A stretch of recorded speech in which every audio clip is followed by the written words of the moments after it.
أعوذ بالله من الشيطان الرجيم بسم الله الرحمن الرحيم أم تقولون إن إبراهيم وإسماعيل وإسحاق ويعقوب والأسباط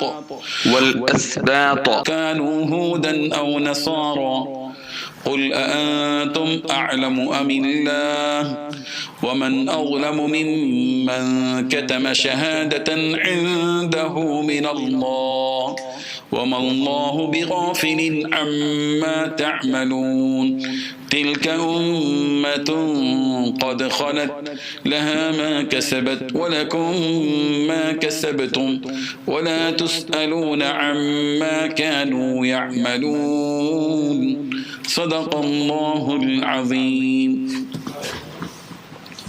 حاضرین و ناظرین، یہ سورہ بقرہ کی آیت نمبر 140 اور 141 ہے، 140 اور 141، اور الحمدللہ ثم الحمدللہ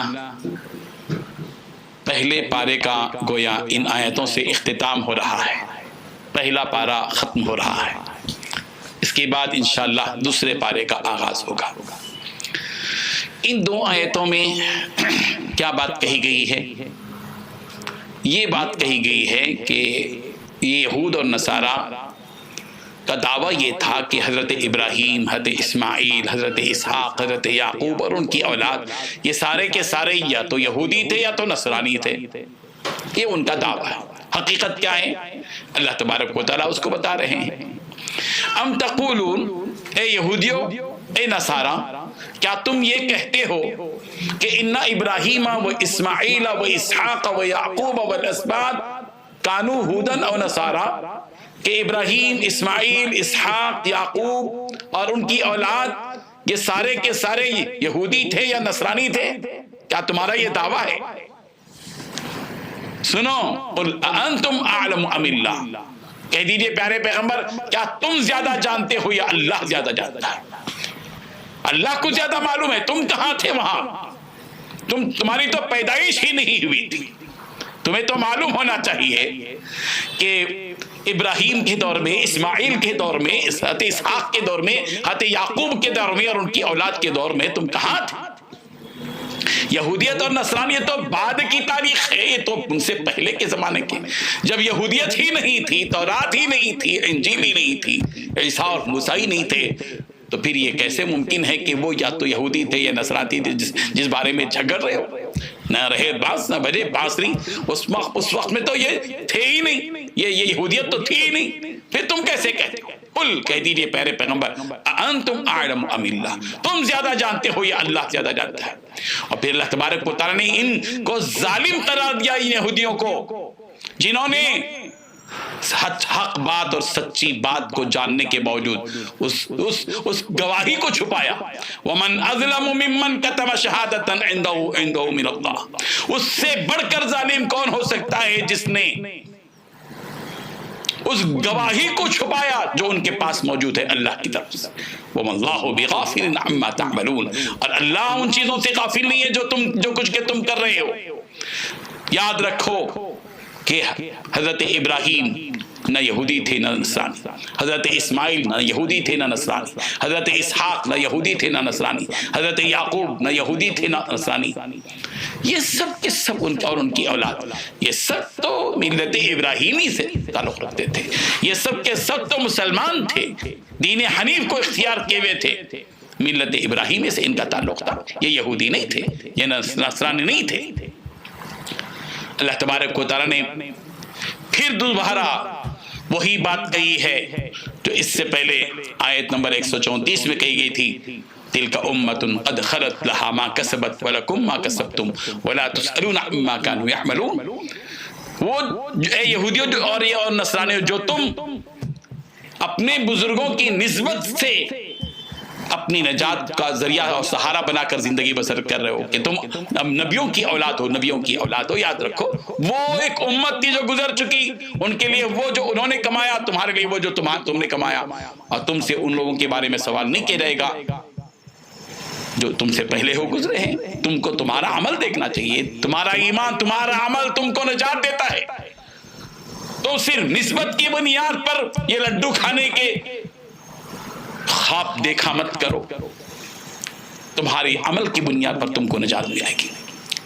بعض حضرات نے کہا ہے کہ تلک امت قد خلت لہا ما کسبت، جو دوبارہ اللہ تبارک و تعالی نے مقرر فرمایا امت محمدیہ کے افراد کے لیے، اے امت محمدیہ نسبت کی بنیاد پر زندگی مت گزارو، نسبت کی بنیاد پر نجات کی راہیں مت ڈھونڈو. تمہارا عمل، تمہارا ایمان تم کو جنت کی طرف پہنچائے گا. صرف کسی کی نسبت ہونے کی وجہ سے کہ میں فلاں کا بیٹا ہوں اس لیے جنت میں چلا جاؤں گا، میں فلاں کا پوترا ہوں اس لیے جنت میں چلا جاؤں گا، سید زادے اور پیر زادے ہونے کی بنیاد پر جنت میں چلے جانا یہ ممکن نہیں ہے.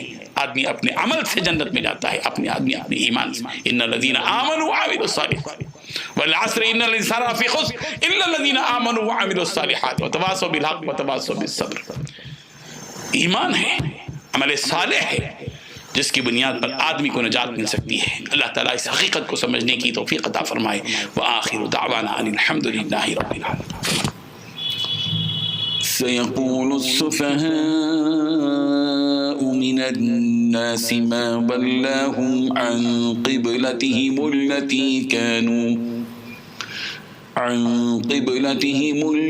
كانوا عليها قل لله المشرق والمغرب يهدي من يشاء إلى صراط مستقيم. حاضرین و ناظرین، یہ سورہ بقرہ کی آیت نمبر 142 ہے، 142. ہم سب سے پہلے اس آیت میں جو الفاظ استعمال کیے گئے ہیں ان الفاظ کے اعتبار سے ترجمہ کریں گے، پھر اس کے بعد پوری آیت کا ترجمہ کریں گے، پھر اس کے بعد یہ آیت کیوں نازل ہوئی اس کی تشریح اور تفسیر آپ کے سامنے رکھیں گے. سیقول السفہاء، سیقول ان قریب کہیں گے، السفہاء بے وقوف لوگ، من الناس لوگوں میں سے، ما وہ چیز کہیں گے، اس چیز کے بارے میں کہیں گے جو ولاہم عن قبلتہم التی، اس قبلے کے بارے میں، ولاہم ان کو پھیر دیا، عن قبلتہم التی ان کے اس قبلے سے، کانو علیہا جس قبلے پر وہ تھے، قل کہہ دیجئے للہ اللہ ہی کے لیے ہے، المشرق والمغرب مشرق اور مغرب، یہدی اللہ تبارک و تعالی ہدایت کرتا ہے، من یشاء جس کو چاہتا ہے، الی صراط مستقیم سیدھے راستے کی طرف. سیقول السفہاء من الناس ما ولاہم عن قبلتہم التی کانوا علیہا قل للہ المشرق والمغرب یہدی من یشاء الی صراط مستقیم. کہ اب یہ بے وقوف لوگ کہیں گے کہ آخر وہ کیا چیز ہے جس نے ان مسلمانوں کو اس قبلے سے رخ پھیرنے پر آمادہ کر دیا جس کی طرف وہ منہ کرتے چلے آ رہے ہیں. آپ کہہ دیجئے کہ مشرق اور مغرب سب اللہ ہی کی ہیں، وہ جس کو چاہتا ہے سیدھی راہ کی ہدایت کر دیتا ہے. بات کیا ہوئی تھی؟ دراصل نبی کریم حضرت محمد رسول اللہ صلی اللہ علیہ وسلم جب تک مکہ مکرمہ میں رہے بیت المقدس کی طرف رخ کر کے نماز ادا کرتے رہے. اس میں اختلاف ہے.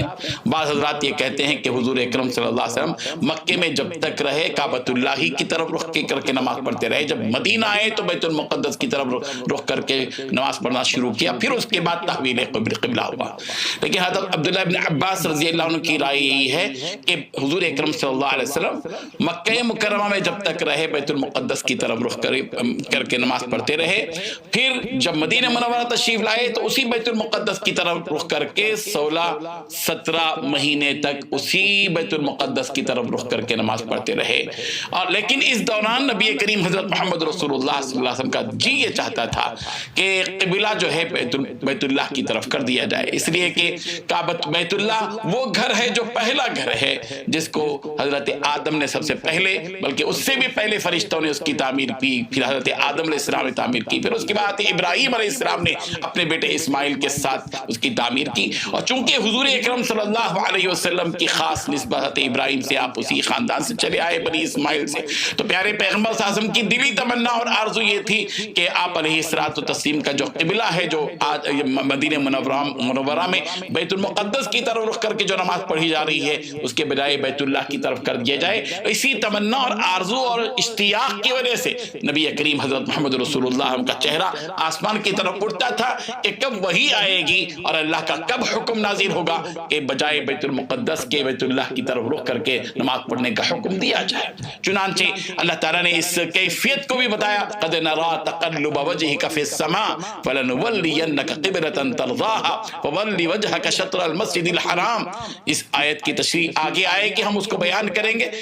پھر اللہ تبارک و تعالیٰ نے حکم دیا قبلے کی طرف رخ کرنے کا، لیکن اللہ تبارک و تعالیٰ نے پیارے پیغمبر صلی اللہ علیہ وسلم کو اس بات سے آگاہ کیا کہ جب تحویل قبلہ ہوگا تو یہ مشرکین کہیں گے، یہ یہود و نصارہ کہیں گے، کیا کہیں گے؟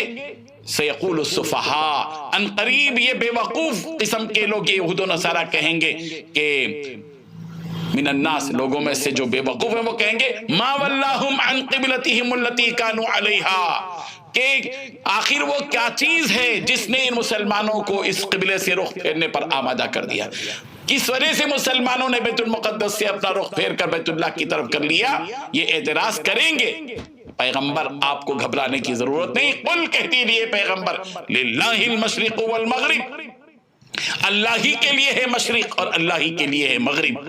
یہدی من یشاء الی صراط مستقیم، اللہ تبارک و تعالی راہ بتاتا ہے جس کو چاہتا ہے، صراط مستقیم کی سیدھے راستے کی راہ بتاتا ہے. اللہ تبارک و تعالیٰ نے یہ آیت نازل فرمائی کہ ان قریب ان میں کے جو بے وقوف لوگ ہیں وہ یہی کہیں گے کس چیز نے ان مسلمانوں کو اس قبلے سے اپنا منہ پھیرنے پر مجبور کر دیا جس پر کہ وہ اب تک تھے. اللہ تعالیٰ نے ان یہودیوں کا منہ توڑ جواب دے دیا اور صاف کہہ دیا کہ آپ پیغمبر ان کو کہہ دیجئے کہ مشرق ہو کے مغرب سارے رخ اللہ ہی کے ہیں. اللہ تعالیٰ ہر سمت پر اور ہر جگہ موجود ہے، مشرق ہو یا مغرب، شمال ہو یا جنوب، یہ ساری جہتیں اللہ تعالیٰ ہی کی بنائی ہوئی. اللہ تعالیٰ اپنی حکمت کے مطابق جب چاہے جس سمت کو چاہے قبلہ قرار دے سکتا ہے. مومن کا کام یہ ہے کہ وہ اللہ کے حکم کو تسلیم کر لے. یہاں یہ بات بھی جان لینا چاہیے کہ مومن کا رخ ہر عبادت میں صرف ایک اللہ کی طرف ہوتا ہے جو وحدہ لا شریک لہ ہے، اور اللہ تعالیٰ کی ذات مشرق اور مغرب، شمال اور جنوب کی قیدوں اور سمتوں سے بالکل بالا تر ہے. چونکہ سارے ہی مسلمانوں کی عبادت کے وقت ایک ہی جانب رخ کرنا یہ ڈسپلن کا تقاضا ہے، نظم و ضبط کا تقاضا ہے. اگر اللہ تعالیٰ کی طرف سے رخ مقرر نہ ہوتا قبلے کا تو ظاہر بات ہے کہ ایک آدمی شمال کی طرف رخ کر کے نماز پڑھتا اور ایک جنوب کی طرف اور ایک جو ہے مشرق کی طرف اور ایک مشرق کی طرف. ظاہر بات ہے کہ اس سے اتحاد پالا پالا ہو جاتا، ڈسپلن ختم ہو جاتا. اللہ تبارک و تعالیٰ کا جو دین ہے وہ دین فطرت ہے جو ڈسپلن کو، نظم و ضبط کو چاہتا ہے.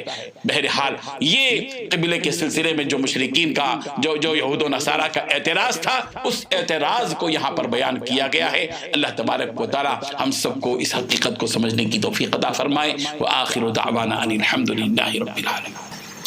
وَكَذَلِكَ جَعَلْنَاكُمْ أُمَّةً وَسَطًا لِتَكُونُوا شُهَدَاءَ عَلَى النَّاسِ وَيَكُونَ الرَّسُولُ عَلَيْكُمْ شَهِيدًا. صدق اللہ العظیم.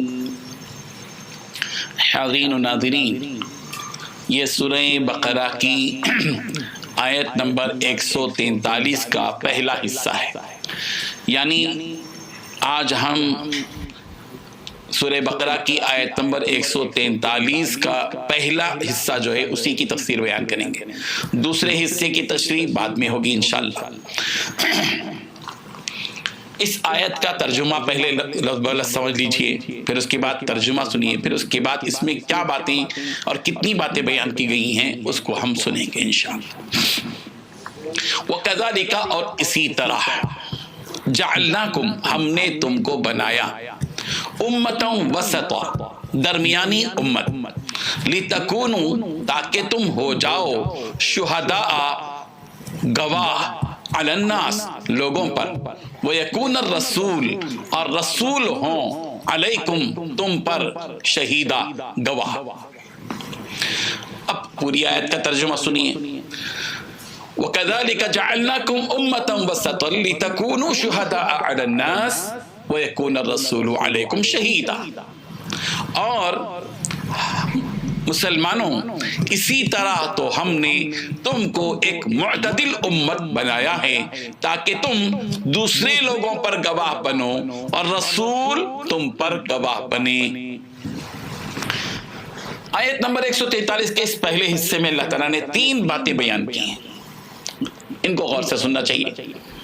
3 باتوں میں سے پہلی بات یہ کہ یہ آخری امت محمدیہ صلی اللہ علیہ وسلم وہ پیاری امت ہے جس پیاری امت کو یہ اعزاز عطا کیا گیا اس آیت میں کہ یہ امت وسط ہے، یہ درمیانی امت ہے، یعنی یہ امت اعتدال والی امت ہے، میانہ روی والی امت ہے۔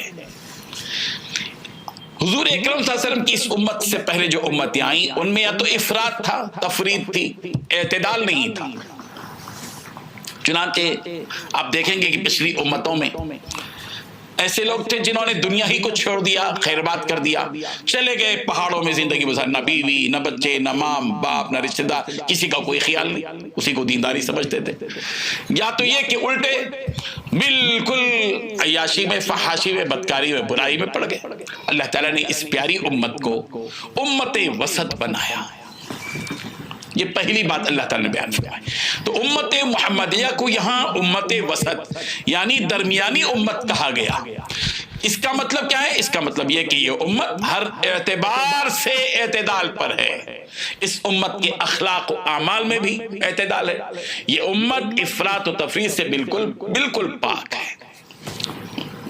اور دوسری چیز جو اس آیت کے اس حصے میں بیان کی گئی وہ یہ کہ اس امت کو اللہ تبارک و تعالیٰ نے تمام لوگوں کے لیے گواہ بنایا ہے، پوری انسانیت کے لیے، ساری قوموں میں، پچھلی قوموں کے جو لوگ ہیں ان کے لیے بھی اللہ تبارک و تعالیٰ نے اس امت کو گواہ بنا دیا۔ اللہ اکبر۔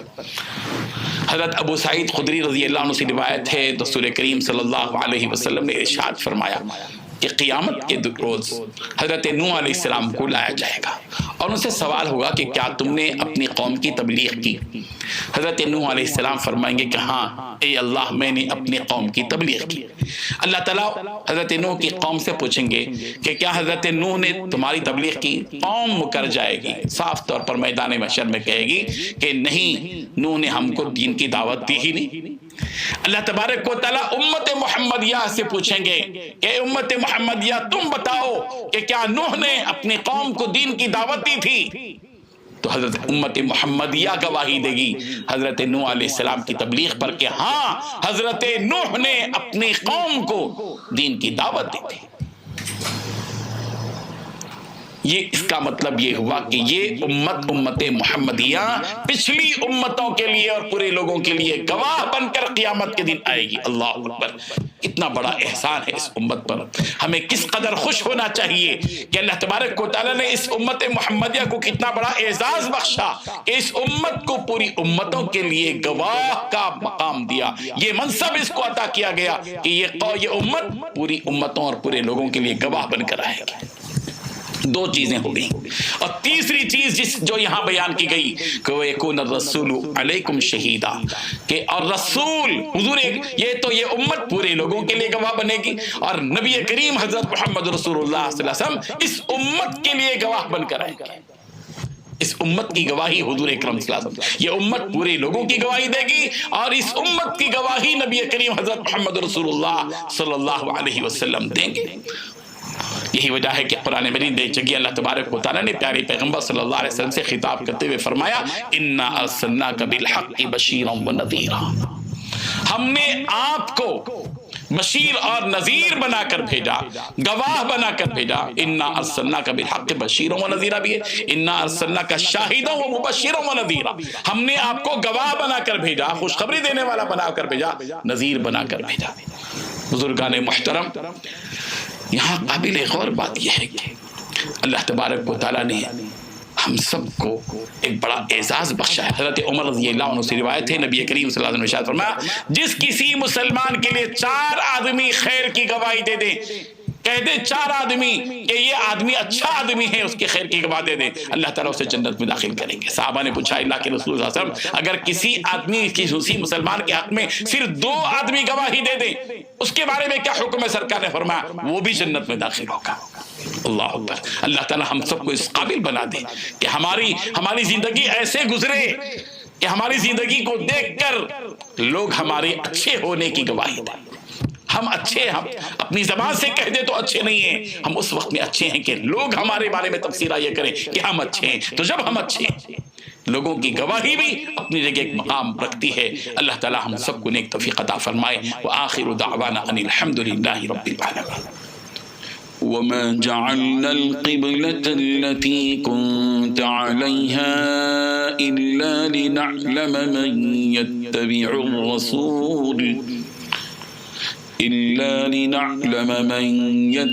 الرسول ممن ينقلب على عقبيه وإن كانت لكبيرة إلا على الذين هدى الله وما كان الله ليضيع إيمانكم إن الله بالناس لرؤوف رحيم صدق الله العظيم۔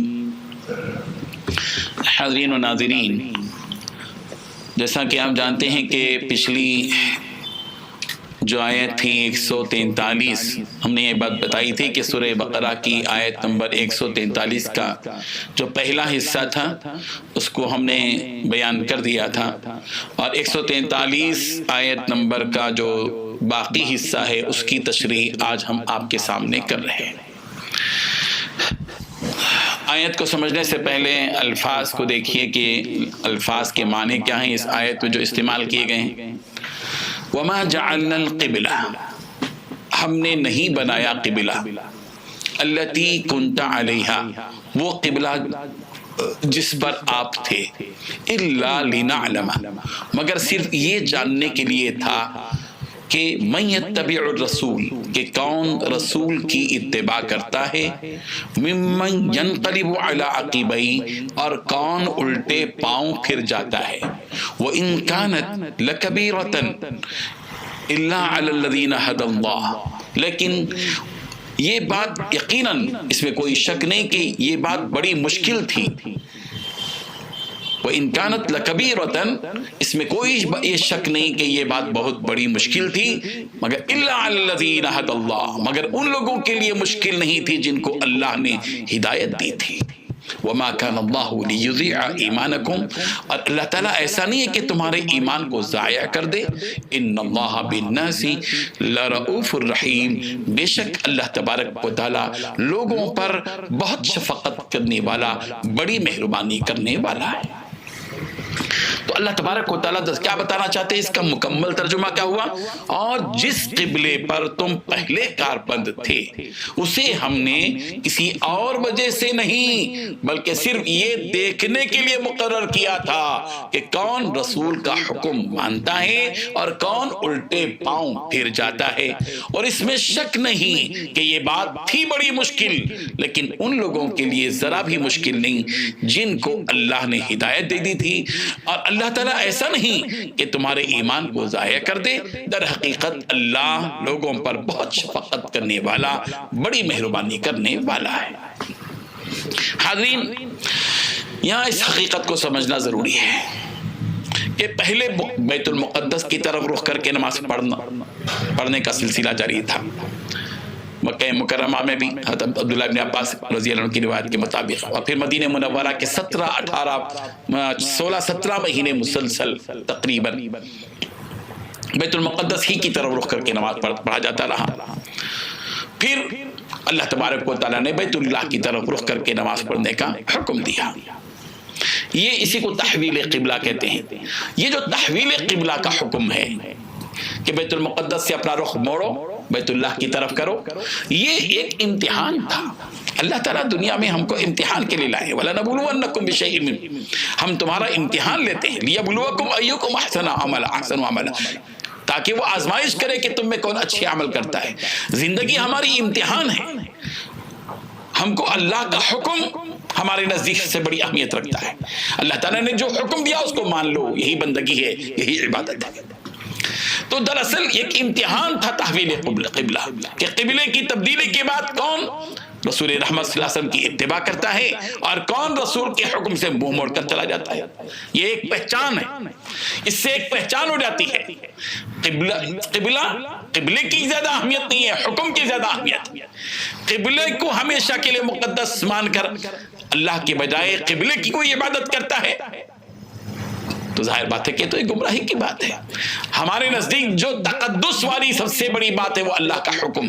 اللہ جس طرف رخ کر کے نماز پڑھنے کا حکم دیتے ہیں، اگر اس پر کوئی عمل پیدا ہو جاتا ہے تو اس سے اصل اس کا وہ امتحان میں کامیاب ہو جاتا ہے. تحویل قبلہ پر اعتراض کیا یہودیوں نے، نصارا نے. اور اعتراض کرنے والے کیا تھے؟ ان کے نزدیک اہمیت قبلے کی تھی. اور جنہوں نے اللہ کے حکم کو تسلیم کر کے بیت المقدس سے اپنا منہ موڑ کر بیت اللہ کی طرف کیا، ان کے نزدیک حیثیت اور اہمیت اللہ کے حکم کی تھی. اب اللہ تعالیٰ نے ایک بات وہاں بتائی، وَمَا كَانَ اللَّهُ لِيُضِيعَ إِيمَانَكُمْ، اللہ تمہارے ایمان کو ضائع کرنے والے نہیں ہے. اس طرف تھوڑا سا اشارہ یہ دیا گیا ہے کہ بیت المقدس کی طرف رخ کر کے جو نمازیں تم نے اب تک ادا کی، اس کا یہ مطلب نہیں ہے کہ تمہاری نمازیں ضائع ہو گئی، بلکہ جو نمازیں تم نے اب تک بیت المقدس کی طرف رخ کر کے نمازیں ادا کی وہ نمازیں بھی اللہ کو مقبول ہیں، اور جو نمازیں اب تم بیت اللہ کی طرف کر کے رخ کر کے نماز پڑھ رہے وہ نمازیں بھی اللہ تبارک و تعالیٰ کو مقبول ہیں، اس لیے کہ وہ بھی اللہ کے حکم سے تھا اور یہ بھی اللہ کے حکم سے. اصل مقصود بندے کے لیے اللہ کا حکم ہے جو اس آیت کا لباب ہے. اور تحویل قبلہ ایک امتحان ہے بندوں کے لیے. جو بھی حکم آتا ہے، بعض مرتبہ کسی چیز کو حلال بتایا جاتا ہے پھر اس کو حرام کر دیا جاتا ہے. جو حرام اور حلال کے پیچھے پڑتا ہے، اصل چیز وہاں حکم ہے. ہم کو اللہ نے کیا حکم دیا، اب ہم کو اس حکم پر عمل کرنا ہے. ہم حکم کے بندے ہیں اللہ کے اور اللہ کے رسول. بس یہی ایک روح ہے جو اس آیت کی ہے، اس سے خلاصہ نکلتا ہے. اللہ تعالی ہم سب کو اس کے حکموں پر عمل کرنے والا بنا دے. اپنی مرضیات، اپنی خواہشات کو ہمیں پسے پشت ڈال کر اللہ اور اللہ کے رسول کے حکموں کو اپنی زندگی کے سامنے رکھتے ہوئے ہمیں زندگی بسر کرنے کی توفیق عطا فرمائے. وآخر دعوانا ان الحمد للہ رب العالمین. قد نرى تقلب وجهك في السماء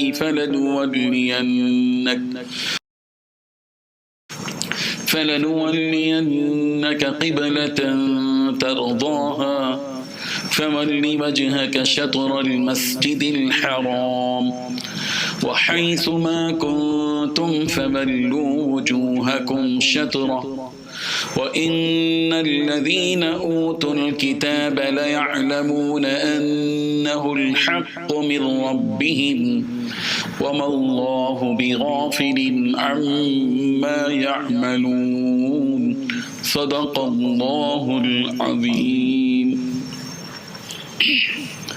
حاضرین و ناظرین، یہ سورہ بقرہ کی آیت نمبر 144 ہے، 144. اس آیت کے الفاظ کے معنی کو ذہن میں رکھیے. قد نرى، ہم دیکھ رہے ہیں، تقلب وجہک، پیغمبر آپ کے چہرے کو اٹھتے ہوئے، فی السماء، آسمان کی طرف، فلنولینک، بس ہم ضرور پھیر دیں گے آپ کا رخ، قبلتاً ترضاہا، اس قبلے کی طرف جو آپ کو پسند ہو، فولی وجہک، بس آپ اپنا رخ پھیر لیجئے شطر المسجد الحرام، مسجد حرام کی سمت، وحیث ما کنتم، اور جہاں کہیں آپ ہوں، فولو، پس پھیر لو، وجوہکم، اپنے چہروں کو، شطرہ، اسی کی طرف، وَإِنَّ الَّذِينَ، اور وہ لوگ جنہیں اوتوا الکتاب، کتاب دی گئی ہے، لَيَعْلَمُونَ، وہ خوب جانتے ہیں کہ انہ الحق، کہ وہ حق بات ہے، من ربہم، ان کے رب کی طرف سے، وما اللہ بغافل، اور اللہ غافل نہیں ہے، عما یعملون، ان سے جو یہ کر رہے ہیں۔ پوری آیت کا ترجمہ اس طرح ہوگا، ہم تمہارے چہرے کو آسمان کی طرف اٹھتے ہوئے دیکھ رہے ہیں، چنانچہ ہم تمہارا رخ آسمان کی طرف اٹھتے ہوئے دیکھ رہے ہیں، چنانچہ ہم تمہارا رخ ضرور اس قبلے کی طرف پھیر دیں گے جو تمہیں پسند ہے۔ بس اب آپ اے پیغمبر اپنا رخ مسجد حرام کی سمت کر لیجئے، اور آئندہ جہاں کہیں آپ ہوں اپنے چہروں کا رخ نماز پڑھتے ہوئے اسی کی طرف رکھا کرو، اور جن لوگوں کو کتاب دی گئی ہے وہ خوب جانتے ہیں کہ یہی بات حق ہے جو ان کے پروردگار کی طرف سے آئی ہے، اور جو کچھ یہ کر رہے ہیں اللہ ان سے غافل نہیں ہے۔ حاضرین، اس آیت میں اللہ تبارک و تعالی نے 4 باتیں بیان کی ہیں۔ سب سے پہلی بات یہ کہ اللہ تبارک و تعالی نے اس آیت میں حضور صلی اللہ علیہ وسلم کے اس اشتیاق اور آرزو کو بتلایا ہے جو قبلے کی تحویل کے سلسلے میں تھے، کہ حضور اکرم صلی اللہ علیہ وسلم کا جی چاہتا تھا کہ قبلہ بیت اللہ کی طرف کر دیا جائے اور بیت المقدس کے بجائے۔ تو اللہ تعالیٰ نے یہاں حضور اکرم صلی اللہ علیہ وسلم کے اشتیاق کو بیان کیا کہ قد نرا تقلب وجہک فی السماء، کہ ہم آپ کو دیکھ رہے ہیں، کہ آپ کا چہرہ جو ہے آسمان کی طرف بار بار اٹھ رہا ہے، اس لیے تاکہ بیت اللہ کی طرف قبلے کا حکم نازل ہو جائے۔ فَلَنُوَلِّيَنَّكَ قِبْلَةً تَرْضَاهَا۔ دوسری بات جو اللہ تبارک و تعالیٰ نے بیان کی وہ یہ ہے کہ آپ صلی اللہ علیہ وسلم کو اس بات کی خوشخبری دے دی گئی کہ ہم آپ کا رخ پھیر دیں گے ضرور بھی ضرور اس قبلے کی طرف جس کی طرف آپ کا جی چاہ رہا ہے۔ اور تیسری بات اللہ تبارک و تعالیٰ نے یہ کی کہ اللہ تعالیٰ نے حکم دے دیا فَوَلِّ وَجْهَكَ شَطْرَ الْمَسْجِدِ الْحَرَامِ، پیغمبر آپ مسجد حرام کی طرح رخ کر ہی لیجیے، آپ کی خواہش ہے، آپ کی آرزو ہے، آپ کا اشتیاق ہے، تو اب ہم آپ کو حکم دے ہی دیتے ہیں کہ آپ اپنا رخ مسجد حرام کی طرف کر ہی لیجیے۔ نبی کریم صلی اللہ علیہ وسلم صحابہ کرام کے ساتھ ہیں، نماز عصر ہو رہی ہے، حکم نازل ہو رہا ہے، اور نماز ہی میں اللہ کے نبی صلی اللہ علیہ وسلم اپنا رخ بیت اللہ کی طرف کرتے ہیں، اور سارے صحابہ بھی اپنا رخ بیت اللہ کی طرف کرتے ہیں۔ چوتھی بات یہ بھی ہے کہ وَحَيْثُ مَا كُنْتُمْ فَوَلُّوا وُجُوهَكُمْ شَطْرَهُ۔ ایک اور بات یہ اللہ تبارک و تعالیٰ نے بتائی کہ یہ جو تحویل قبلہ کا حکم دیا گیا ہے یہ صرف مدینے کی حد تک نہیں ہے، دنیا جہاں بھی مسلمان جب بھی رہیں گے، سفر میں، حضر میں، جس حالت میں بھی رہیں گے، اب وہ سارے کے سارے اپنا رخ جہاں کہیں بھی رہیں گے اپنا رخ بیت اللہ کی طرف کریں گے۔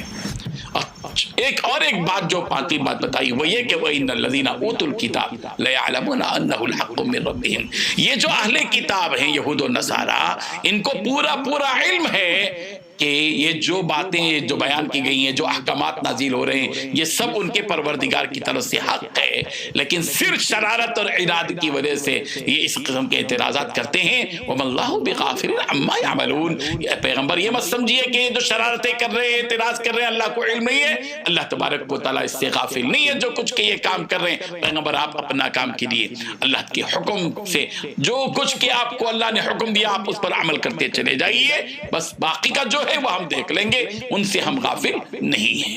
اللہ تبارک و تعالیٰ اس آیت کو حقیقی معنی میں سمجھنے کی ہم سب کو توفیق عطا فرمائے۔ وآخر دعوانا ان الحمد للہ رب العالمین۔ وَلَئِنْ أَتَيْتَ الَّذِينَ أُوتُوا الْكِتَابَ بِكُلِّ آيَةٍ مَا تَبِعُوا قِبْلَتَكَ وَمَا أَنْتَ بِتَابِعٍ قِبْلَتَهُمْ وَمَا بَعْضُهُمْ بِتَابِعٍ قِبْلَةَ بَعْضٍ وَلَئِنِ اتَّبَعْتَ أَهْوَاءَهُمْ مِنْ بَعْدِ مَا جَاءَكَ مِنَ الْعِلْمِ إِنَّكَ إِذًا لَمِنَ الظَّالِمِينَ صدق اللہ العظیم۔ حاضرین و ناظرین، یہ سورہ بقرہ کی آیت نمبر 145 ہے، 145۔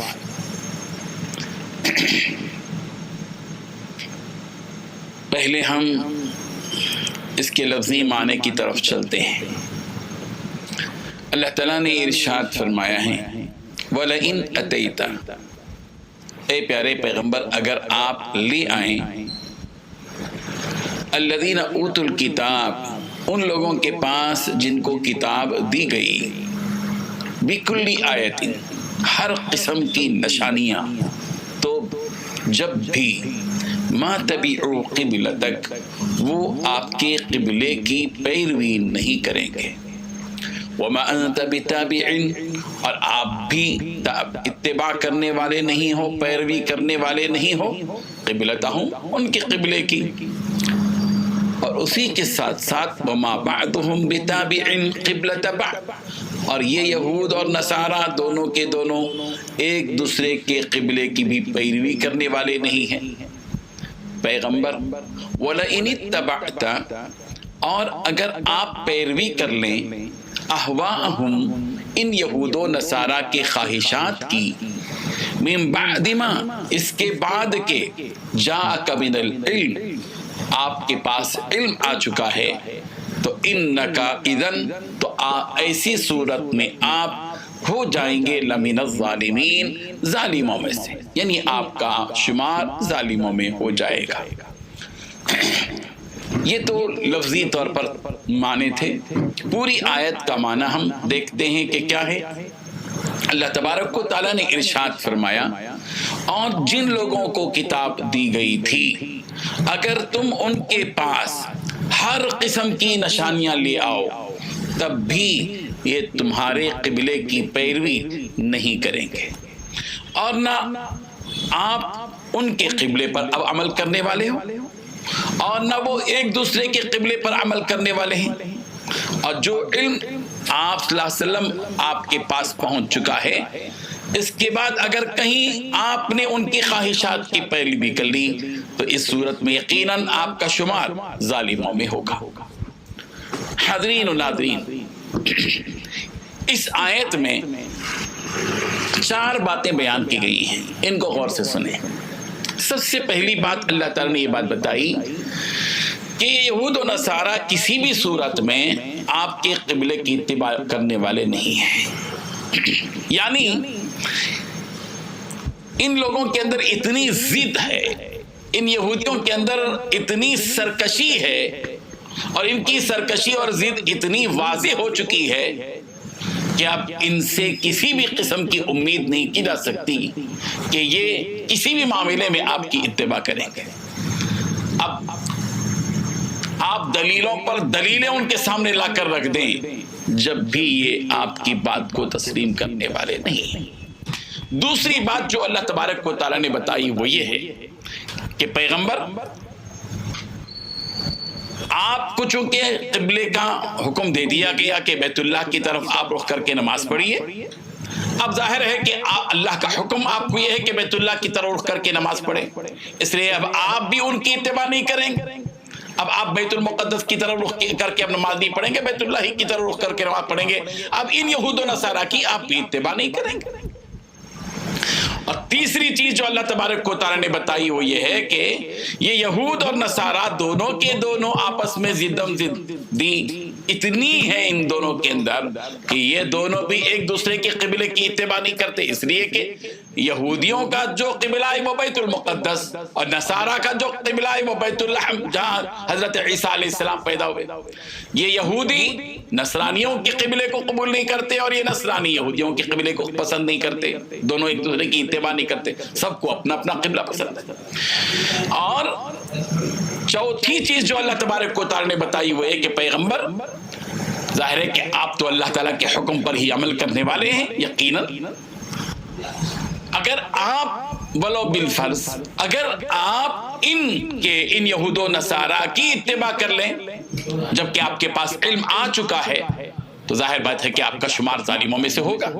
یہ گویا امت کو اس بات کی تنبیہ کی گئی ہے اس بات کی طرف کہ جو اللہ تعالیٰ کی طرف سے قبلہ متعین ہو چکا ہے اب اسی پر عمل کرنا ہوگا۔ اس سے ہٹ کر یہود و نصارہ کے قبلے کو اگر جو ہے پسند کریں گے اور اس کی اتباع کریں گے اور اسی کی پیروی کریں گے ظاہر بات ہے کہ ایسی صورت میں ظالم قرار دیے جائیں گے۔ تو خلاصہ یہ ہے یہاں پر جو بتایا گیا کہ اس آیت سے جو ہم کو سبق ملتا ہے وہ یہ ہے کہ اس دنیا میں ہمیں اپنی خواہشات پر عمل نہیں کرنا ہے بلکہ ربانی احکامات پر عمل کرنا ہے کہ اللہ تعالیٰ نے ہم کو جو حکم دیا ہے ہم اس کے پابند ہیں، ہم غلام ہیں، بندے ہیں، ہمیں اسی پر عمل کرنا چاہیے۔ اللہ تبارک و تعالیٰ ہم سب کو عمل کی توفیق عطا فرمائے۔ وآخر دعوانا ان الحمد للہ رب العالمین۔ الذين آتيناهم الكتاب يعرفونه كما يعرفون أبناءهم وإن فريقا منهم ليكتمون الحق وهم يعلمون الحق من ربك فلا تكونن من الممترين صدق الله العظيم۔ حاضرین کرام، یہ سورہ بقرہ کی 2 آیتیں ہیں جن کی تلاوت کی گئی 146 اور 147، 146 اور 147۔ جس آیت کی تلاوت کی گئی اس کے لفظی معنی ہم ذہن میں رکھیں کہ الذین وہ لوگ آتیناہم الکتاب جن کو ہم نے دی کتاب، یعرفونہ وہ ان کو اتنی اچھی طرح پہچانتے ہیں، کما یعرفون جیسے کہ وہ پہچانتے ہیں ابناءہم اپنے بیٹوں کو، وَإِنَّ فَرِيقًا مِّنْهُمْ اور بے شک ان میں کے کچھ لوگ ایسے ہیں جو لَيَكْتُمُونَ الْحَقَّ حق بات کو چھپاتے ہیں، وَهُمْ يَعْلَمُونَ جبکہ وہ جانتے ہیں، الحق من ربک حق آپ کے پروردگار کی طرف سے ہے، یعنی حق وہی ہے جو آپ کے پروردگار کی طرف سے آیا ہے۔ فلا تکونن بس آپ ہرگز مت ہو جائیے پیغمبر من الممترین شک کرنے والوں میں سے۔ اس کا پورا ترجمہ دیکھیے، جن لوگوں کو ہم نے کتاب دی ہے وہ ان کو اتنی اچھی طرح پہچانتے ہیں جیسے اپنے بیٹوں کو پہچانتے ہیں، اور یقین جانو کہ ان میں سے کچھ لوگوں نے حق کو جان بوجھ کر چھپا رکھا ہے، اور حق وہی ہے جو تمہارے پروردگار کی طرف سے آیا ہے، لہذا شک کرنے والوں میں ہرگز شامل نہ ہو جانا۔ ناظرین، ان 2 آیتوں میں اللہ تبارک و تعالیٰ نے 3 باتیں بیان کی ہیں۔ سب سے پہلی بات یہ ہے کہ یہ جو یہود اور نصارہ ہیں یہ حضور اکرم صلی اللہ علیہ وسلم کو، آپ صلی اللہ علیہ وسلم کی ذات کو بہت اچھی طرح جانتے تھے۔ انہوں نے تورات میں پڑھ رکھا، انجیل میں پڑھ رکھا یہود و نصارہ نے کہ حضور اکرم صلی اللہ علیہ وسلم کیسے ہوں گے، آپ کی ذات کیسی ہوں گی، آپ کے اوصاف کیسے ہوں گے، آپ کے معجزات کیسے ہوں گے، آپ کے کمالات کیسے ہوں گے، آپ پہلے کہاں رہیں گے، بعد میں کہاں ہجرت کریں گے، یہ ساری تفصیلات یہود و نصارہ کو معلوم تھیں، انہوں نے تورات میں پڑھ رکھی تھی۔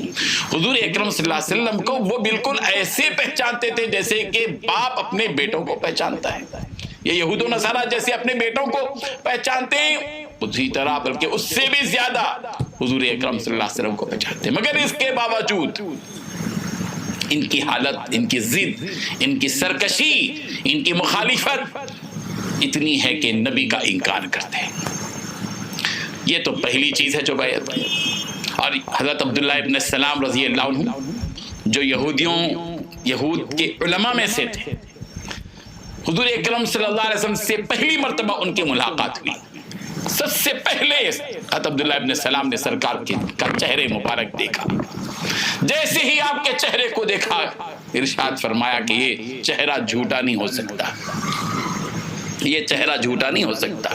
جب پہلی مرتبہ دیکھا تو پہلی ہی نظر میں پہچان لیا گیا، اور یہ بات کہی کہ واقعی یہ اللہ کے رسول ہیں، اور انہوں نے اسلام قبول کر لیا۔ اور کیا کہا پھر انہوں نے اسلام قبول کرنے کے بعد؟ حضرت عبداللہ ابن السلام نے، جو یہودیوں کے بڑے عالم تھے، ان کے پاس عناد نہیں تھی، سرکشی نہیں، انصاف پر مبنی دین تھا، اللہ کی کتاب تورات کو انہوں نے پڑھ رکھا تھا۔ صاف طور پر کہا رسول اللہ کہ ہم اللہ کے رسول صلی اللہ علیہ وسلم کو میں ایسے ہی جانتا ہوں جیسے میں اپنے بیٹوں کو جانتا ہوں، میں اپنے بیٹوں کو جیسے پہچانتا ہوں، میرے بیٹے کی پہچانت جتنی یقینی ہے اس سے زیادہ یقین مجھے ہے کہ یہ اللہ کے نبی ہے۔ الحمدللہ علی کل حال، اللہ جس کو ہدایت دے ہدایت مل جاتی ہے۔ یہ پہلی چیز ہے جو اس آیت میں بیان کی گئی۔ دوسری بات یہ بتائی گئی کہ ان اہل کتاب میں سے ایک گروہ، کچھ لوگ ایسے ہیں جو حق کو چھپاتے ہیں۔ حق بات ان کو معلوم ہے، واقعی معلوم ہے ان کو کہ یہ حق ہے، معلوم ہونے کے باوجود بھی حق کو چھپاتے ہیں، اور حق کو چھپانا اللہ کے ہاں بہت بڑا جرم ہے۔ حق بات معلوم ہو تو علل اعلان کہہ دو کہ یہ حق ہے، معلوم ہونے کے باوجود، علم رکھنے کے باوجود حق بات کو چھپانا اللہ کی نگاہ میں بہت بڑا بھاری جرم۔ یہ دو باتیں بیان کی گئی۔ تیسری بات یہ بیان کی گئی کہ الحق من ربک فلا تکونن من الممترین، کہ یہ بات حق ہے، پیارے پیغمبر جو آپ کو دیا گیا ہے علم، یہ کتاب، یہ سب حق ہے، آپ ہرگز شک کرنے والوں میں سے نہ ہوں۔ اس کا مطلب یہ ہے کہ حق اپنی جگہ ثابت ہے، اور اس کا حق ہونا ظاہر اور باہر ہے، اس میں کسی بھی قسم کی شک کی کوئی گنجائش نہیں ہے، اس لیے شک کا کوئی سوال ہی پیدا نہیں ہوتا جو اللہ کی طرف سے بات آئی ہے۔ ان دو آیتوں سے سبق یہ ملتا ہے کہ ہمیں حق بات کو تسلیم کرنے میں ہچکچاہٹ محسوس نہیں ہونا چاہیے، ہمیں حق بات کے تسلیم کرنے میں پس و پیش نہیں ہونا چاہیے۔ حق بات کا حق یہ ہے کہ اس کے حق ہونے کا یقین دل میں پیدا کر لیا جائے، اور اس کو اپنی زبان سے تسلیم کر لیا جائے اور کہہ دیا جائے کہ یہ حق ہے۔ اللہ تبارک و تعالی ہمیں حق کو تسلیم کرنے والا بنا دے اور حق پر قائم رہنے والا بنا دے، باطل سے اللہ تبارک و تعالی ہمارا منہ موڑ دے اور حق کی طرف ہمارا چہرہ اور ہمارا رخ فرما دے۔ وآخر دعوانا الحمدللہ رب العالمین۔ وَلِكُلِّ وِجْهَةٌ هُوَ مُوَلِّيهَا فَاسْتَبِقُوا الْخَيْرَاتِ أَيْنَمَا تَكُونُوا يَأْتِ بِكُمُ اللَّهُ جَمِيعًا إِنَّ اللَّهَ عَلَى كُلِّ شَيْءٍ قَدِيرٌ صدق اللہ العظیم۔ حاضرین و ناظرین، یہ سورہ بقرہ کی آیت نمبر 148 ہے، 148۔ اس آیت کے جو الفاظ ہیں ان کے معنی کو ہم پہلے دیکھتے ہیں۔ اللہ تبارک و تعالیٰ نے ارشاد فرمایا وَلِكُلٍّ، اور ہر گروہ کی، وجہتن ایک سمت ہے، ہوا مولیہا جس کی طرف وہ رخ کرتا ہے، فاستبقوا الخیرات، تم نیک کاموں میں ایک دوسرے سے آگے بڑھنے کی کوشش کرو. اینما تکونوا، تم جہاں بھی رہو گے، یأتی لے آئے گا، بکم اللہ، اللہ تعالیٰ تم کو، جمیعاً تم سب کو، یأتی بکم اللہ جمیعا، اللہ تم سب کو لے آئے گا. ان اللہ علی کل شیء قدیر، بے شک اللہ تبارک و تعالی ہر چیز پر قدرت رکھنے والا ہے.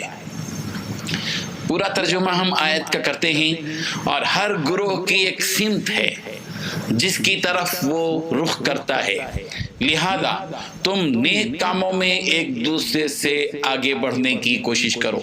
تم جہاں بھی ہوں گے اللہ تم سب کو اپنے پاس لے آئے گا، یقیناً اللہ تعالیٰ ہر چیز پر قادر ہے. حاضرین، اس میں اللہ تبارک و تعالیٰ نے 3 باتیں بیان کی ہیں. سب سے پہلی بات اللہ تبارک و تعالیٰ، بلکہ 4 باتیں سمجھیے، 4 باتیں گویا اللہ تبارک و تعالیٰ نے اس میں بیان کی ہیں. سب سے پہلی بات اللہ تبارک و تعالیٰ نے یہ بتائی کہ وَلِكُلٍّ وِجْهَةٌ هُوَ مُوَلِّيهَا، کہ ہر مذہب اور ہر ملت کا عبادتوں میں اپنا رخ الگ الگ ہوتا ہے. ہر ایک اپنے اپنے مذہب کے لوگ اپنے اپنے اعتبار سے اپنی عبادت کا ایک رخ متعین کر لیتے ہیں. جیسے کہ یہودیوں نے بیت المقدس کو اپنا رخ بنا لیا، نصارہ نے بیت الحم کو جو ہے اپنا رخ بنا لیا. ہر مذہب کا اپنا اپنا ایک رخ ہوتا ہے، اور وہ رخ چاہے اللہ تبارک و تعالیٰ نے دیا ہو، چاہے لوگوں نے اپنے طور پر بنا لیا. جب ہر مذہب کا ایک رخ ہوتا ہے تو ملت ابراہیمی کا، امت محمدیہ کا بھی ایک رخ ہے. اللہ تبارک و تعالیٰ نے اپنے نبی کو اس کا حکم دیا کہ بیت اللہ کی طرف رخ کر کے نماز پڑھو. تو امت محمدیہ کا جو طے شدہ قبلہ وہ بیت اللہ ہے، بتا دیا گیا. تو پھر تم کو کیا اعتراض ہے اے اہل کتاب، جو تم اعتراض کرتے ہو اے یہود و نصارہ کہ کیوں بیت المقدس سے ہٹا کر بیت اللہ کی طرف قبلہ کا رخ کر دیا گیا؟ کیوں اس بحث میں پڑھ رہے ہو؟ ہر ایک مذہب والا اپنا ایک رخ طے کرتا ہے. ہم نے بھی ایک مذہب اسلام کے لیے، مسلمانوں کے لیے قبلہ متعین کر دیا. فاستبقوا الخیرات، ایسی ویسی بحثوں میں پڑھنے کے بجائے جو دوسری چیز اللہ تبارک و تعالیٰ نے بیان کی وہ یہ ہے کہ ایسی ویسی بحثوں میں کیوں پڑھتے ہو؟ اپنی طاقت اور توانائی کو ادھر ادھر کیوں صرف اور خرچ کرتے ہو؟ فاستبقوا الخیرات، بھلائی کے کاموں میں آگے بڑھو، بھلائی کے کاموں میں ایک دوسرے سے سبقت کرنے کی، آگے بڑھنے کی کوشش کرو. تمہارا مسابقہ جو ہے، تمہارا جو میدان عمل ہے وہ نیک عمل، نیک کام ہے. نیک کام کرو، نیکی کے کاموں میں آگے بڑھو. نماز پڑھو، روزہ رکھو، عمرہ کرو، حج کرو، صدقہ دو، قربانی دو، ایک دوسرے کے ساتھ بھلائی کرو، احسان کرو، ایثار کرو، لوگوں کے ساتھ اچھا برتاؤ کرو. یہ ہے کام جو کرنے کے ہیں. تم بھلائی کے کاموں میں ایک دوسرے سے سبقت کرو. یہ کہ پیچھے پڑے وہ ادھر ادھر کہ ان کا قبلہ یہ کیوں ہو گیا، وہ کیوں ہو گیا. فاستبقوا الخیرات، نیک کام میں دوڑ دھوپ کرو. اور تیسری چیز اللہ تبارک و تعالیٰ نے بیان بتائی کہ اینما تکونوا یأتی بکم اللہ جمیعا، کہ تم زمین کے جس خطے اور حصے میں بھی رہو اللہ تعالیٰ تمہیں تمہارے اعمال کی جزا دینے کے لیے ایک دن تم کو جمع کرے گا. میدان محشر قائم ہوگا. ساری انسانیت کو اللہ تبارک و تعالیٰ دنیا جہاں کے چپے چپے گوشے گوشے میں، چاہے شہر میں مرا ہو، چاہے دیہات میں مرا ہو، چاہے ادھر مرا ہو، چاہے ادھر مرا ہو، چاہے مر کا ہو چاہے بحر کا ہو، جہاں کہیں بھی مرا ہو، جہاں کہیں بھی گڑا ہو، جہاں کہیں بھی جلا ہو، سب کو اللہ تبارک و تعالیٰ اکٹھے کریں گے، اٹھائیں گے، زندہ کریں گے، اور پھر ان کو میدان محشر میں سب کو جمع کریں گے اور ان کے نیک اور بد اعمال کی جزا اور سزا دیں گے اللہ تبارک و تعالیٰ. تم سب کو لے کے آئیں گے اللہ تبارک و تعالیٰ تاکہ تم کو تمہارے کیے ہوئے اعمال کی جزا دے. اینما تکونوا، جہاں کہیں بھی تم ہو، یأتی بکم اللہ جمیعا، اللہ تعالیٰ تم سب کو لے کر آئے گا ایک دن. میدان محشر قائم ہوگا. یہ تیسری چیز اللہ تعالیٰ نے بیان فرمائی. اور چوتھی چیز اللہ نے بتائی جو اپنی ذات سے متعلق ہے. اللہ نے فرمایا ان اللہ علی کل شیء قدیر. اللہ تعالیٰ کے بارے میں اپنی طرح تصور مت کرو. تمہاری طاقتیں تو کمزور طاقتیں، تم تو کمزور پیدا کیے گئے ہو، تمہاری صلاحیتیں کمزور ہیں، تمہاری طاقت کمزور ہے، تمہاری نگاہ کمزور ہے، تمہاری قوت سماعت کمزور ہے، تمہاری جسمانی روحانی ہر قسم کی قوت تمہاری عقل کی قوت بھی کمزور ہے. تمہارے اندر مخصوص قسم کی قوت ہے، طاقت ہے، قدرت ہے. اللہ کے پاس اللہ کی شان یہ ہے کہ ان اللہ علی کل شیء قدیر. اللہ ہر چیز پر قدرت اور طاقت رکھتے ہیں. جس نے زمین کو بغیر ستون کے، جس نے آسمان کو بنایا، جس نے اتنی بڑی زمین کو پھیلا کر رکھ دیا، سمندر اس کے ہاتھ میں، سورج اس کے ہاتھ میں، چاند اس کے ہاتھ میں، سورج اس کے ہاتھ میں، دن اور رات کی تبدیلی اس کے ہاتھ میں، لوگوں کا عروج، ان کا زوال اس کے ہاتھ میں، لوگوں کی زندگی اور موت اس کے ہاتھ میں، لوگوں کی عزت اور ذلت اس کے ہاتھ میں، لوگوں کی قوت اور طاقت اس کے ہاتھ میں. ساری چیزیں اسی کے ہاتھ میں ہیں. وہ ہر چیز پر قدرت اور طاقت رکھتا ہے. تو اس آیت سے گویا اس آیت سے ہم کو پورا اس بات کا سبق ملتا ہے کہ ہم کو اپنی توجہ ادھر ادھر کی بحثوں اور جھگڑوں میں نہیں لگانا چاہیے. جیسے کہ بعض مرتبہ ہم جزیات میں، بحث میں، جھگڑوں میں لگ جاتے ہیں اور اصل چیز جو ہمارا مقصد زندگی ہے اس کو ہم بھول جاتے ہیں. ہمارا مقصد حیات یہ ہے کہ ہم ایسے عمل کریں جن اعمال سے ہم کو آخرت میں نجات مل جائے، سلامتی مل جائے، اللہ تعالیٰ کی جنت مل جائے، اس کی رضا مل جائے، اس کی رحمت مل جائے، اس کی برکتیں مل جائے، اس کی توجہ مل جائے، اس کی خوشنودی مل جائے، اس کا فضل مل جائے. یہی تو ہونا چاہیے. اسی لیے آدمی کو جو ٹارگٹ بنانا ہے وہ اس کی اپنی آخرت ہے. اور یہ ذہن میں اپنے رہنا چاہیے کہ ہم کو ایک نہ ایک دن اللہ کے روبرو کھڑے ہونا ہے. اللہ تعالیٰ ہم سب کو عمل کی توفیق عطا فرمائے. وآخر دعوانا ان الحمد للہ رب العالمین.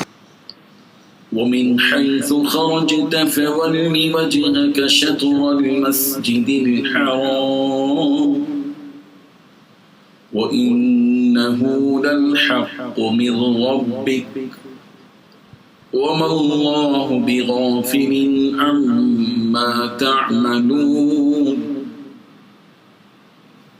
ومن حيث خرجت فول وجهك شطر المسجد الحرام وحيث ما كنتم فولوا وجوهكم شطره لئلا يكون للناس عليكم حجة إلا الذين ظلموا منهم فلا تخشوهم واخشوني ولأتم نعمتي عليكم ولعلكم تهتدون.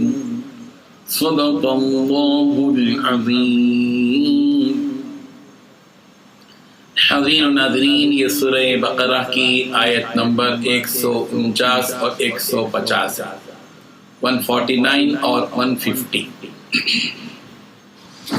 اس آیت کے جو الفاظ استعمال کیے گئے ہیں ان کا ترجمہ بھی آپ دیکھ لیں. وَمِنْ حَيْثُ خَرَجْتَ، اور تم جہاں سے بھی سفر کے لیے نکلو، فَوَلِّ وَجْهَكَ، اپنا منہ موڑ لو، شطر المسجد الحرام، مسجد حرام کی طرف، وَإِنَّهُ لَلْحَقُّ، اور یقیناً یہی بات حق ہے، من ربک، جو تمہارے پروردگار کی طرف سے آئی ہے، وما اللہ بغافل، اور اللہ بے خبر نہیں ہے، عما تعملون، ان چیزوں سے جو تم کر رہے ہو. ومن حیث خرجت، اور جہاں سے بھی تم نکلو، فولی وجہک شطر المسجد الحرام، مسجد حرام کی طرف اپنا منہ کر لو، وحیث ما کنتم، اور تم جہاں کہیں بھی ہو، فولوا وجوہکم شطرا، اپنے چہرے اسی کی طرف رکھو، لئلا یکون للناس، تاکہ لوگوں کو موقع نہ ملے، علیکم حجتاً، تمہارے خلاف حجت بازی کا، الا الذین ظلموا منہم، مگر وہ لوگ جنہوں نے ان میں سے ظلم کیا وہ تو خاموش نہیں ہوں گے. فلا تخشوہم، پس تم ان سے مت ڈرو، واخشونی، ہاں مجھ سے ڈرو، ولی وَلِأُتِمَّ نِعْمَتِي عَلَيْكُمْ، اور تاکہ میں تم پر اپنا انعام مکمل کر دوں، وَلَعَلَّكُمْ تَهْتَدُونَ، اور تاکہ تم ہدایت حاصل کر لو۔ ان آیتوں کا 2 آیتوں کا مکمل ترجمہ بھی دیکھ لیجیے۔ اور تم جہاں سے بھی سفر کے لیے نکلو اپنا منہ نماز کے وقت مسجد حرام کی طرف کرو، اور یقیناً یہی بات حق ہے جو تمہارے پروردگار کی طرف سے آئی ہے، اور جو کچھ تم کرتے ہو اللہ اس سے بے خبر نہیں ہے۔ اور جہاں سے بھی تم نکلو اپنا منہ مسجد حرام کی طرف کرو، اور تم جہاں کہیں ہو اپنے چہرے اسی کی طرف رکھو، تاکہ لوگوں کو تمہارے خلاف حجت بازی کا موقع نہ ملے۔ البتہ ان میں جو لوگ ظلم کے خوگر ہیں وہ کبھی خاموش نہیں ہوں گے، اس لیے تم ان سے مت ڈرو، ہاں مجھ سے ڈرو، اور تاکہ میں تم پر اپنا انعام مکمل کر دوں، اور تاکہ تم ہدایت حاصل کر لو۔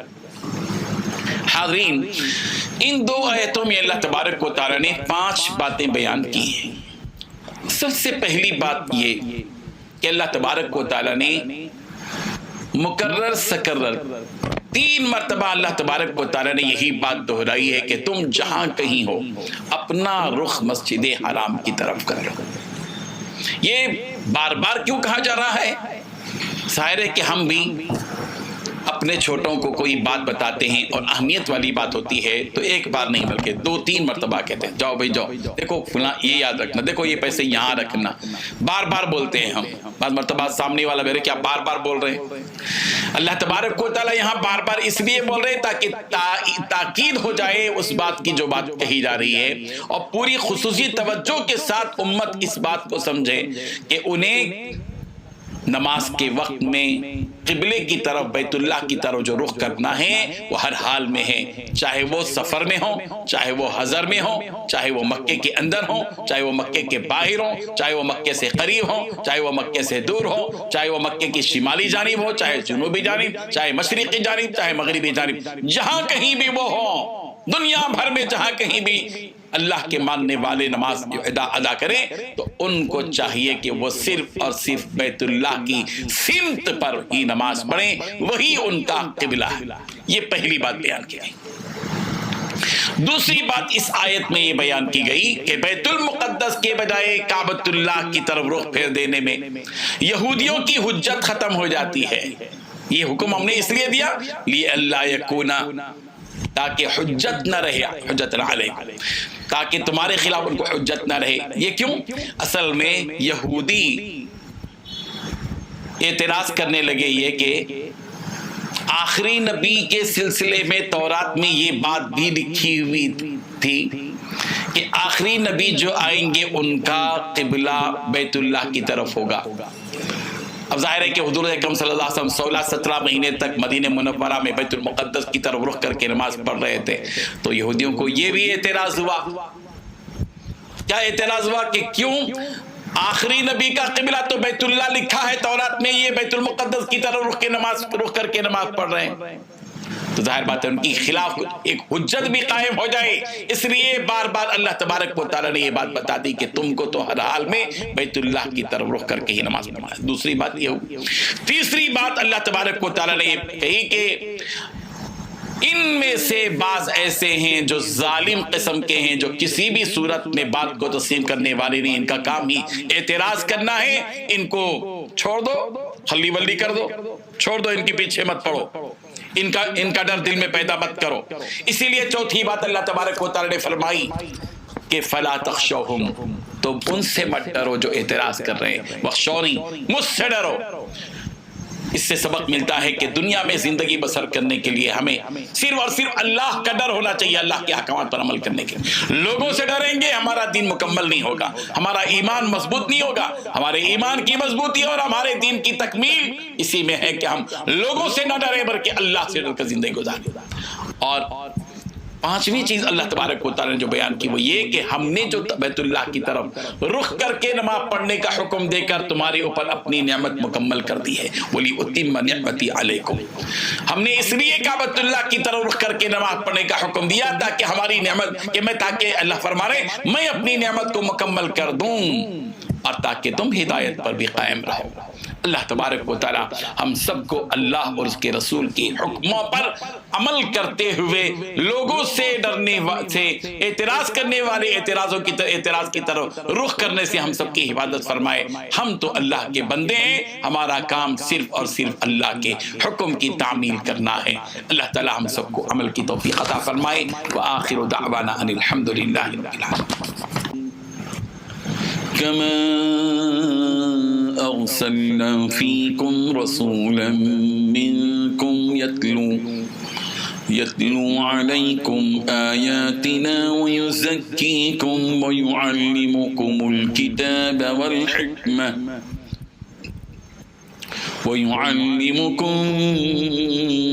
ما لم تكونوا تعلمون فاذكروني أذكركم واشكروا لي ولا تكفرون صدق اللہ العظیم۔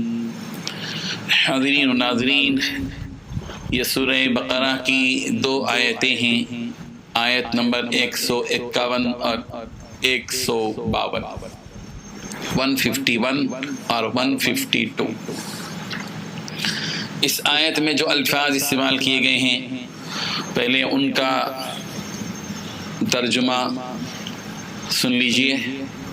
کما جیسے ارسلنا ہم نے بھیجا، فیکم تم میں، رسولا منکم تمہیں میں سے ایک رسول، جو یتلو علیکم جو تمہارے سامنے تلاوت کرتے ہیں، آیاتنا ہماری آیتوں کی، ویزکیکم اور تمہیں پاکیزہ بناتے ہیں، ویعلمکم اور تمہیں تعلیم دیتے ہیں، الکتاب والحکمہ کتاب اور حکمت کی، ویعلمکم اور تمہیں وہ باتیں سکھاتے ہیں، ما لم تکونوا تعلمون جن کو تم نہیں جانتے تھے، فاذکرونی پس تم مجھے یاد کرو، اذکرکم میں تمہیں یاد رکھوں گا، واشکروا لی اور تم میرا شکر ادا کرو، ولا تکفرون اور میری ناشکری مت کرو۔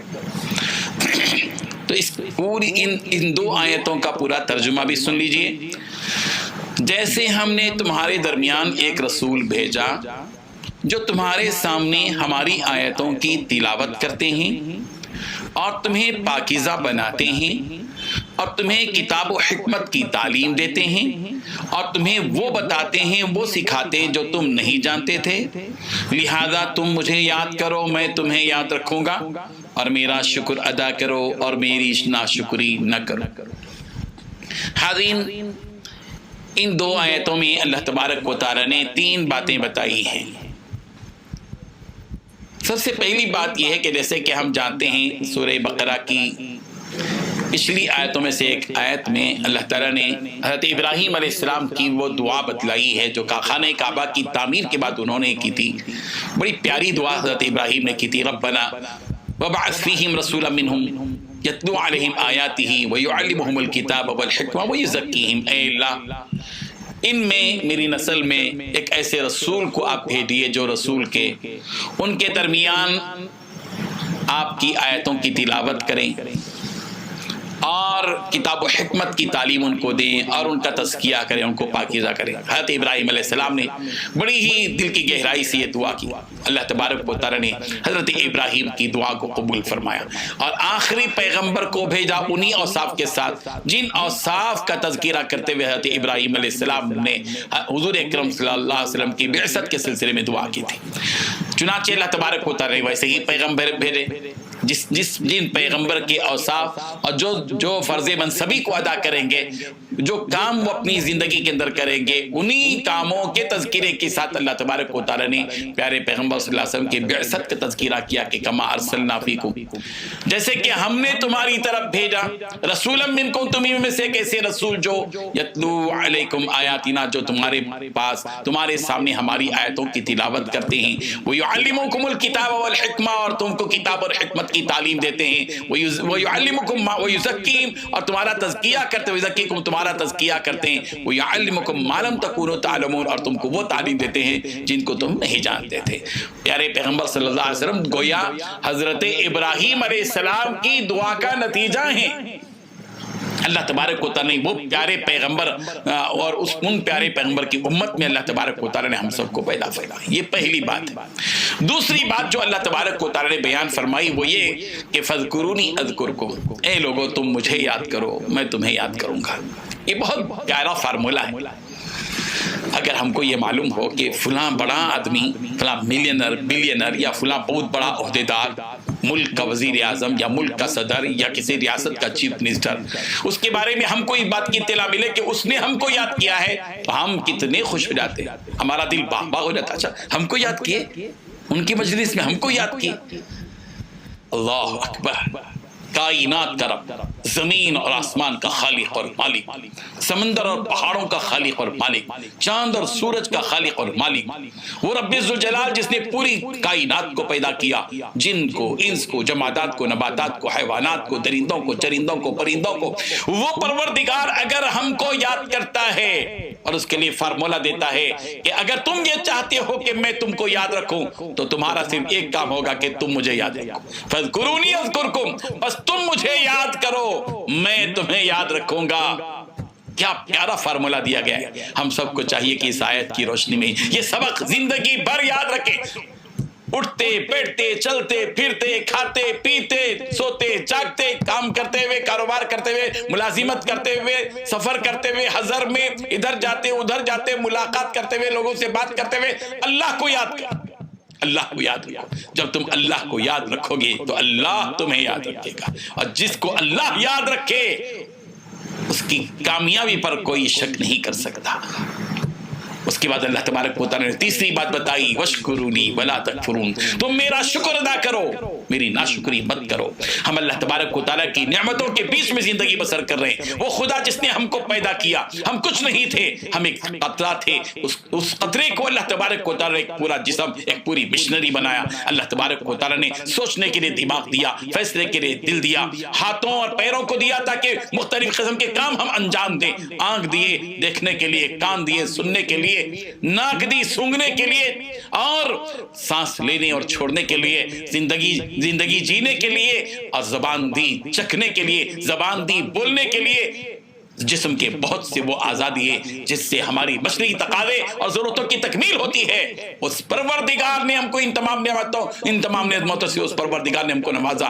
لیکن ہم ہیں کہ نعمتوں کو تو استعمال کرتے ہیں مگر نعمت دینے والے کو یاد نہیں رکھتے. ضرورت اس بات کی ہے کہ ہم اپنے پروردگار کا شکر بار بار ادا کریں. شیخ سعدی فرماتے ہیں ہر آدمی کو چاہیے کہ ایک سانس لیتے ہوئے ایک شکر ادا کرے، ایک سانس چھوڑتے ہوئے ایک شکر ادا کرے. اس لیے کہ جو سانس لی اگر وہ خدا اس سانس کو روک لے تو دینے اس سانس کو چھوڑنے کی قابل کہاں رہیں گے. اور جس سانس کو چھوڑ دیا اس وقت ہم اسی وقت لے سکتے ہیں جبکہ اس خالق کائنات نے ارادہ کیا ہو. ہماری ہر سانس میں ہمیں اپنے پروردگار کو لیتے ہوئے اور چھوڑتے ہوئے اللہ کو یاد رکھنا چاہیے، اس کی نعمتوں کا شکر کرنا چاہیے. اللہ تعالی ہم سب کو ذاکر بھی بنائے اور اللہ تعالی ہم سب کو شاکر بھی بنا دے، ذکر کرنے والا بھی اور شکر کرنے والا بھی. آمین. وآخر دعوانا ان الحمد للہ رب العالمین.